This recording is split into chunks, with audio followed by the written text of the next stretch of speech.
జ్ఞానబోధ చందమామ కథ. ఈ కథను రచించిన వారు ఆర్ వెంకటదాస్ గారు. బొమ్మలు చిత్రా గారు. గోవర్ధన పర్వతం మీద ఒక మునీశ్వరుడు తపస్సు చేసుకుంటూ ఉండేవాడు. ఆయన పేరు శమనకుడు. జన్మ సార్థక్యం తప్ప శమనుడికి వేరే కోరిక ఏదీ లేదు. తపస్సు ప్రారంభించక పూర్వం ఆయన అనేక రకాల తత్వవేత్తలతో చర్చించాడు. అయినా అందువల్ల జన్మ సార్థక్యం కలుగుతుందని తోచలేదు. తపస్సు ద్వారా సాధించరానిది లేదని ఎవరో చెప్పగా శమనకుడు గోవర్ధన పర్వతం మీదకి వెళ్ళి అతి కఠోరమైన తపస్సు సాగించాడు. ఒంటి కాలి మీద నిలబడి ఎండను వానను చలిని లక్ష్యపెట్టక జలభక్షణ వాయుభక్షణ చేస్తూ తపస్సు చేశాడు.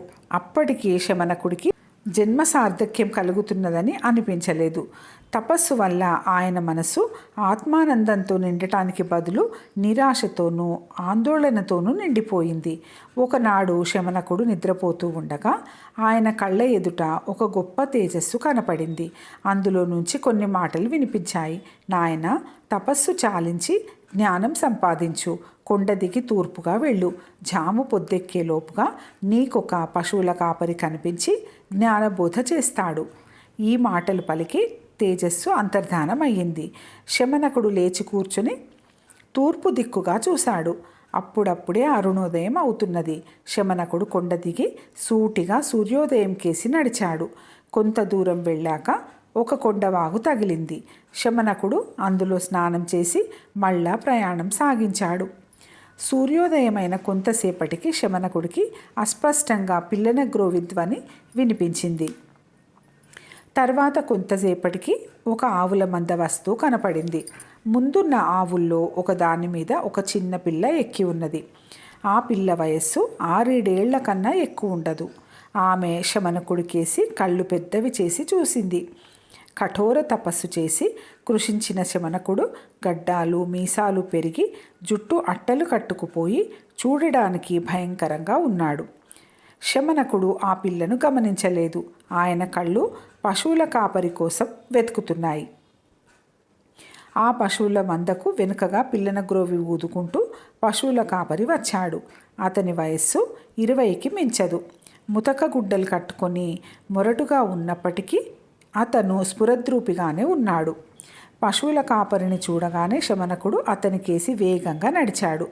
శమనకుడు తనను సమీపించటం చూసి పశువుల కాపరి పిల్లన గ్రోవి వాయించటం నిలిపేశాడు. గోవర్ధనం మీద ఒక మహాత్ముడు తపస్సు చేసుకుంటున్నట్టు విని ఉండటం చేత అతను శమనకుడిని చూస్తూనే ఆ ఋషీశ్వరుడే అయి ఉంటాడు అనుకున్నాడు. శమనకుడు పశువుల కాపరికి వినయంగా నమస్కారం చేసి, బాబు, ఎంత తపస్సు చేసినా నాకు దొరకని ఆత్మానందం నీకు దొరికింది. నువ్వు ధన్యుడివి. నాకు కూడా అలాంటి ఆత్మానందం కలిగే మార్గం ఉపదేశించి నా జన్మ సార్థకమయ్యేటట్టు చెయ్యి అని అడిగాడు. పశువుల కాపరి ముఖం జేపురించింది. అతను కొంచెం కోపంతో, తమరు పెద్దలు, నాబోటి పామరుణ్ణి అవమానించటం తగని పని అన్నాడు.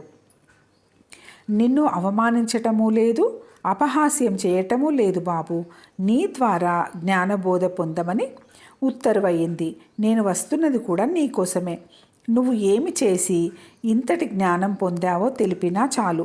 నేను కూడా అలాగే కృషి చేస్తాను అన్నాడు శమనకుడు. పశువుల కాపరికి ఇదంతా అయోమయంగా ఉంది. స్వామి, పొట్ట పొడిచిన అక్షరం ముక్క లేనివాణ్ణి. నాకు జ్ఞానమేమిటి? దానికోసం కృషి చేయటమేమిటి? నేను బుద్ధెరిగినప్పటి నుంచి పశువులను కాసుకుంటున్నాను. వాటిని ఒక బీడు నుంచి ఇంకో బీడుకు తోలుకుంటూ పోతాను. ఏ పశువుకు రోగమో రొస్టు రాకూడదని దేవుడికి దండాలు పెట్టుకుంటాను. ఇంతకన్నా నేను చేసింది ఏమీ లేదు అన్నాడు పశువుల కాపరి. కాదు, ఇంకేదో ఉండి ఉంటుంది. నువ్వు అణువుకు కొద్దీ దాస్తున్నావు అన్నాడు శమనకుడు. ఏది దాయలేదు స్వామి. ఇదిగో ఆ పిల్ల వయసప్పటి నుంచి నేను పశువులు కాయటం తప్ప ఇంకేమీ చెయ్యనే లేదు. నా తండ్రి ఈ పనే చేసేవాడు. నాకు కూడా ఈ పనే నేర్పాడు. నేనిప్పుడు ఈ పిల్లకు నేర్పుతున్నట్టే అన్నాడు పశువుల కాపరి. అది ఎవరు? నీ చెల్లెలా లేక నీ కూతురా అని శమనకుడు అడిగాడు. ఇప్పుడది నాకు చెల్లెలనుకోవచ్చు, కూతురు అనుకోవచ్చు. కానీ నిజానికి అది నాకు రెండూ కాదు.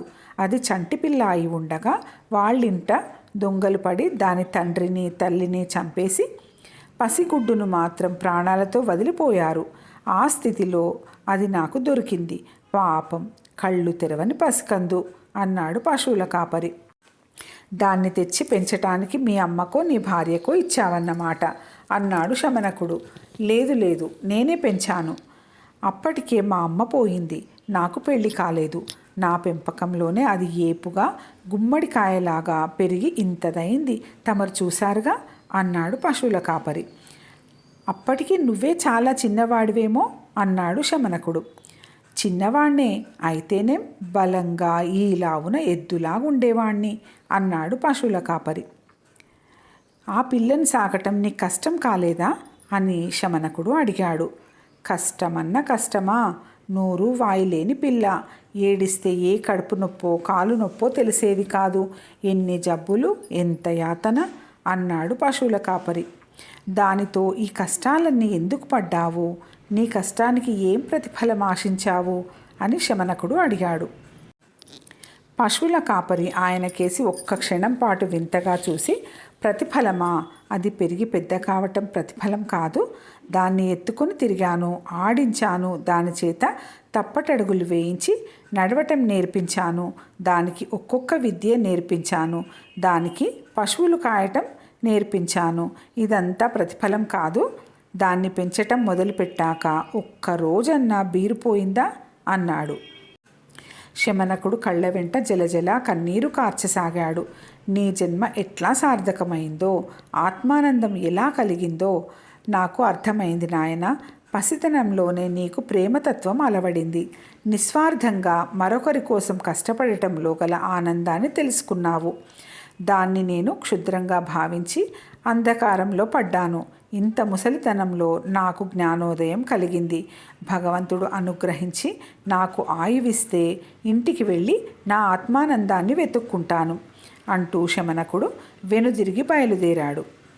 ఈ ఋషీశ్వరులు ఏం చిత్రంగా మాట్లాడతారు, ఒక్క ముక్క అర్థం కాదు కదా అనుకుంటూ పశువుల కాపరి తన పిల్లన గ్రోవి తీసి తీయగా వాయించనారంభించాడు. కథ సమాప్తం.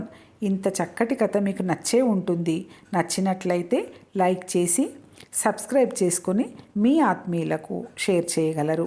ధన్యవాదాలు.